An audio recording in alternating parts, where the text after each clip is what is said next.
চলো, এটাই সুযোগ। ছোট্ট আমাকে আমার বন্ধুরা, পরবর্তী চাল চলতে চ্যানেলটিকে হবে। সাবস্ক্রাইব করো। মেঘা একটা আর জলের লাইক গ্লাসে করো। বিষ মিশিয়ে চুপি চুপি রাধার ঘরে রেখে দিয়ে হাসতে হাসতে সেখান থেকে চলে গেল। পরের সকালে রাধার খুব তৃষ্ণা লাগল। কেউ আছে? আমাকে পানি দিন, আমার খুব তৃষ্ণা লেগেছে। পানি পাবে না তুমি। তুমি কি ভেবেছিলে যে আমার বৌদিকে চর মেরে আরাম করে থাকবে? তৃষ্ণায় মরবে তুমি, তৃষ্ণায় মরবে। লক্ষণ সেখান থেকে চলে গেল এবং রাধা সেখানে দাঁড়িয়ে ছটফট করতে থাকে। তখন তার নজর পড়ল পানির গ্লাসে। আরে, এখানে তো পানি আগে থেকে রাখা আছে। চলো তাড়াতাড়ি এই পানিটা পান করে নিই। রাধা তাড়াতাড়ি পানি পান করল এবং হঠাৎ তার গলা বুঝতে লাগল। কি? আমার আমার গলা কেন জ্বলে যাচ্ছে?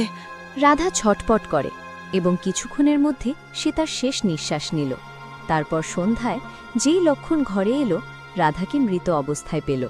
আরে, এ কি? মনে হচ্ছে বিষ খেয়েছে। এর শরীর আর মুখে নীল রং দেখা যাচ্ছে। চন্দা, মেঘা আর শ্যাম ঘরে দৌড়ে এলো। হে ঈশ্বর, এ কি হচ্ছে? না, আমার বউ বিষ খেতে পারে না।